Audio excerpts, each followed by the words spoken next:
आज इस super 30 chemistry classes में आज हम केमिस्ट्री में पढ़ाएंगे केमिकल रिएक्शन में। कल हमने योगात्मक अक्रिया तक पढ़ाया था।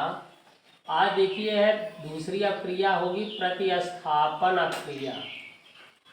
दूसरी क्या है? प्रतिस्थापन अभिक्रिया है। ठीक है, देखिए प्रतिस्थापन अक्रिया क्या होती है भाई। प्रतिस्थापन का मतलब उसको क्या करना है, उसको हटाना। प्रतिस्थापन मतलब क्या? हटाना। तो मान लेते हैं कौन हटाता है? जो प्रायः अधिक बलशाली होता है, अधिक शक्तिशाली होता है, वह अपने दुर्बल वाले को क्या करता है, उसके स्थान से हटाकर उसका स्थान स्वयं ग्रहण कर लेता है। बस इसी को कहते हैं प्रतिस्थापन। तो एकदम सेम उसी प्रकार इसमें देखिए क्या है कि इसकी परिभाषा होगी कि वह रासायनिक अक्रिया, इसकी परिभाषा होगी कि वह रासायनिक अभिक्रिया, वह रासायनिक अक्रिया जिसमें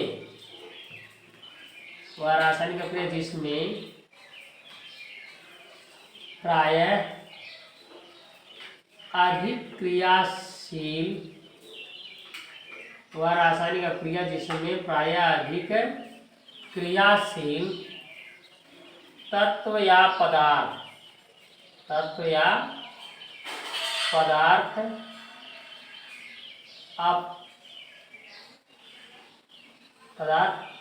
किसी अन्य यौगिक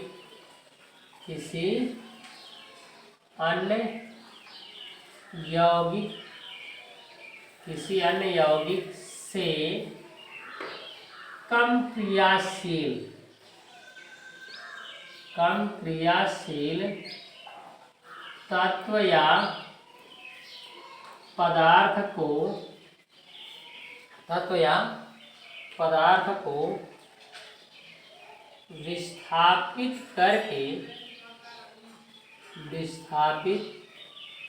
करके स्वयं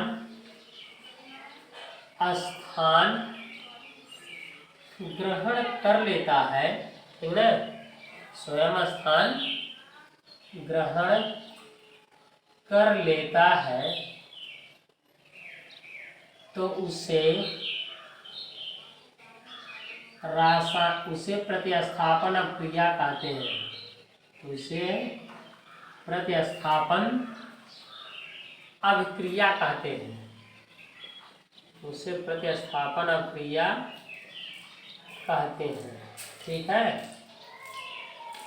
उसे प्रतिस्थापन अभिक्रिया कहते हैं। ठीक, देखिए जैसे उदाहरण हम बता रहे हैं, जैसे होता है, मान लिया अभी जो जड़यन अभी सांद्र H2SO4 से अगर क्रिया करेगा तो क्या करेगा? देखिए जड़यन की जो क्रियाशीलता हाइड्रोजन से अधिक है, तो ये क्या करेगा, जो जिंक है यहाँ से हाइड्रोजन को क्या करेगा? हटा देगा।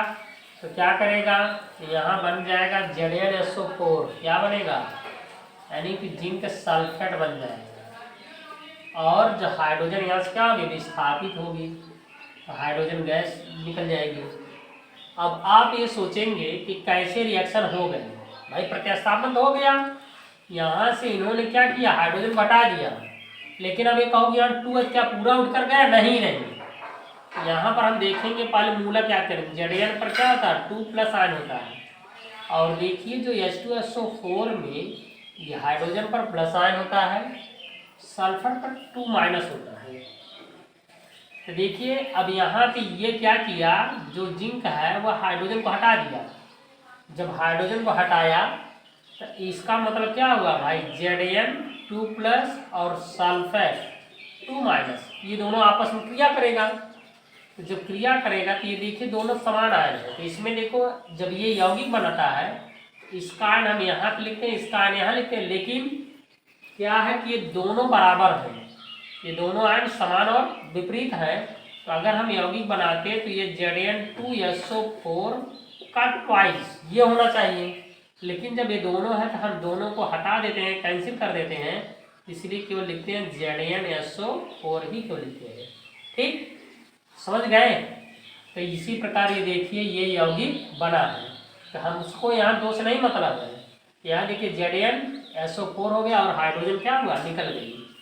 ठीक, और देखिए जो दूसरा है,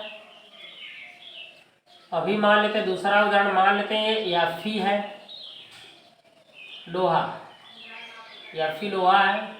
यहाँ CuSO4 यानी कॉपर सल्फेट, कॉपर सल्फेट से जब क्रिया करेगा तो भी क्या करेगा, ये जो Fe है यहाँ से इसकी क्रियाशीलता Fe की क्या कॉपर से अधिक है, तो ये क्या करेगा यहाँ से Fe को हटा देगा, ये कॉपर को हटा देगा तो अपना स्थान ले लेगा, तो बन जाएगा फेरस सल्फेट और कॉपर क्या हुआ, विस्थापित हो गया। बस इसी को हम कहते हैं योगात्मक अक्रिया। ठीक, प्रतिस्थापन अक्रिया, इसी को क्या कहते हैं, प्रतिस्थापन अक्रिया। देखिए प्रतिस्थापन अक्रिया में क्या होता है, जो अधिक क्रियाशील तत्व होता है वही अपने से कम क्रियाशील तत्व को क्या करता है, विस्थापित करता है। अब देखिए तत्वों की जो क्रियाशीलता हम कैसे पहचानेंगे, इसके लिए मैंने पिछले वीडियो में विद्युत रासायनिक श्रेणी में बताया है कि सभी तत्वों की क्रियाशीलता का घटता या बढ़ता क्रम है, तो उसको आप लोग वहाँ से देख लीजिए, याद कर लीजिए। अब देखिए तीसरी अक्रिया आती है वियोजन अक्रिया। ठीक ना, क्या आता है, वियोजन या अपघटन, वियोजन या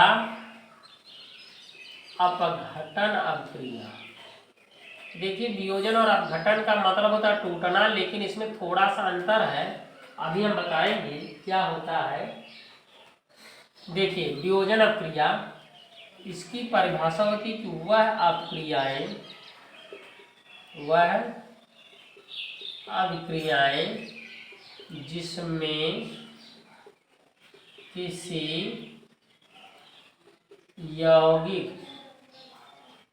किसी यौगिक या पदार्थ को गर्म करने पर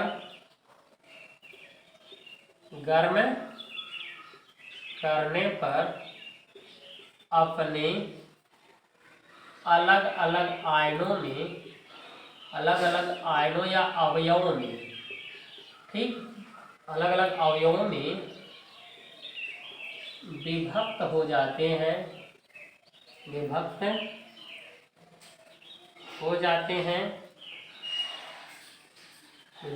हैं, तो इस अभिक्रिया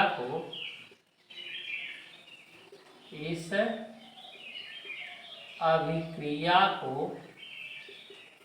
वियोजन अभिक्रिया कहते हैं, वियोजन अभिक्रिया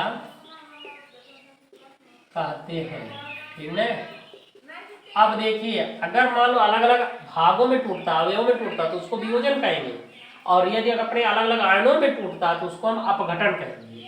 वियोजन जो होता है गर्म करने पर होता है, अपघटन जो होता है विद्युत द्वारा, यानी विद्युत द्वारा उसको गर्म करने पर ही या उसमें विद्युत धारा प्रवाहित करने पर ही वो अपने अलग अलग आयनों में विभक्त होता है। देखिए जैसे इसका देखिए उदाहरण बता रहा हूँ, जैसे मान लेते हैं अभी कैल्शियम कार्बोनेट है, इसको अगर आप गर्म करोगे किसमें टूट जाएगा, ये देखिए कैल्शियम ऑक्साइड और CO2 में टूट गया, तो इस और बैलेंस है, तो ये देखिए कैल्शियम कार्बोनेट एक ही पदार्थ है, इसको जब गर्म किए तो कैल्शियम ऑक्साइड खाने वाले चूने और कार्बन डाइऑक्साइड में टूट गया। बस इसका मतलब ये देखो दो भाग में टूट गया, तो इसका मतलब क्या है, वियोजन है। इसी प्रकार देखिए दूसरा मानते पोटेशियम क्लोराइड है, इसको अगर हम गर्म करेंगे ये किस में टूटता है, ये देखिए ये टूटता पोटेशियम क्लोराइड में टूटता और ऑक्सीजन में वियोजित होता है। इसको बैलेंस कर दो, ऑक्सीजन इधर 3 है इधर 2, तो यहाँ 3 से गुणा कर देंगे 3 दूनी 6 होगा, यहाँ पूरे में गुणा करेंगे 3 दूनी 6। अब यहाँ पोटेशियम क्लोराइड भी 2 हो गया, तो यहाँ पर भी 2 से गुणा कर दो, ये देखिए बैलेंस हो गया। तो ये दोनों जो हमारा है ये हो गया वियोजन, क्या हो गया, वियोजन। और यदि अगर मान लेते NaCl के जलीय विलयन का अगर हम इसमें अपघटन कर दें, यानी विद्युत अपघटन अगर कराते हैं तो ये क्या होगा, ये देखिए सोडियम प्लस आयन और क्लोराइड माइनस आयन में अपने अलग अलग आयनों में टूट गया, तो इसे हम कहते हैं अपघटन क्रिया। इसी को क्या कहेंगे हम, अपघटन कहेंगे। बस इतना ही रहने दीजिए।